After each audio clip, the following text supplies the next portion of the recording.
9 કરોડથી વધુનું દેવું, 17 બેંકોના પૈસા અને એક દિવસ વિજય માલ્યા આરામથી લંડન પહોંચી જાય છે. પણ સૌથી મોટો સવાલ એ કે સરકાર આજે પણ ભારત તેને કેમ નથી લાવી શકી. એક સમય હતો જ્યારે Vijay Mallya king of good time કહેવામાં આવતા હતા. Kingfisher beer, IPL team, Kingfisher airline અને દુનિયાની સૌથી મોટી કાર રેસ ફોર્મ્યુલા 1ની પોતાની ટીમ માલ્યા પાસે બધું જ હતું. પણ ખાસ કરીને કિંગફિશર એરલાઇન સતત નુકસાનમાં જ જવા લાગી. કંપનીને બચાવવા માટે માલ્યાએ એસબીઆઈ સહિત 17 બેંકોના કન્સોર્ટિયમ પાસેથી આશરે 6,800 કરોડથી વધુની લોન લીધી અને ઘણા અહેવાલો મુજબ 9,000 કરોડથી વધુની લોન લીધી હતી તેવું કહેવામાં આવી રહ્યું છે. 2012માં કિંગફિશર એરલાઇન બંધ થઈ જાય છે. બેંકોને પૈસા પાછા મળતા બંધ થઈ ગયા અને કેસો શરૂ થયા. પછી આવ્યો 2 માર્ચ 2016. વિજય માલ્યા કાયદેસર રીતે ફ્લાઇટમાં બેઠા અને ભારત છોડીને સીધા લંડન પહોંચી ગયા.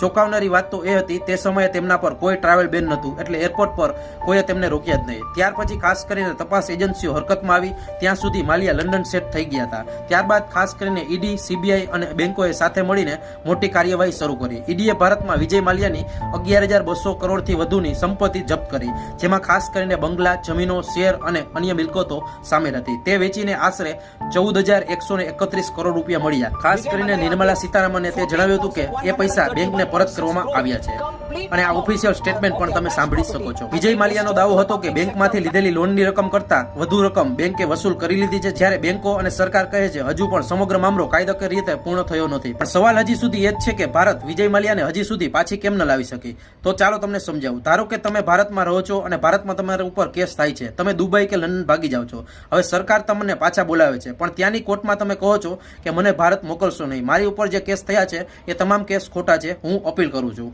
મારે હજુ બીજા કાનૂની અધિકારો વાપરવા છે. અને તમે એક પછી એક ભારત સરકાર ઉપર કેસ કરો છો. જ્યાં સુધી કોર્ટમાં આખી પ્રક્રિયા પૂરી ન થાય ત્યાં સુધી તમને વિમાનમાં બેસાડીને ભારત તમને મોકલી શકાતા નથી. વિજય માલ્યા પણ આ જ તરકીબ અપનાવી રહ્યા છે. તે લંડનમાં પોતાના ઘરમાં રહે છે, લંડનમાં વકીલો રાખે છે, કોર્ટમાં જાય છે અને ભારત મોકલવાના નિર્ણય સામે કાનૂની લડાઈ લડી રહ્યા છે. એવું નથી કે તે જેલમાં છે, એવું પણ નથી કે તે છુપાઈ રહ્યા છે. તે ખુલ્લેઆમ લંડનમાં રહે છે પણ ભારત આવતા નથી, કારણ કે અહીં આવશે તો તેની ધરપકડ થઈ શકે છે. આવી જ વધુ અપડેટ માટે ડિજિટલ અનિરુદ્ધને અત્યારે જ ફોલો કરી લેજો.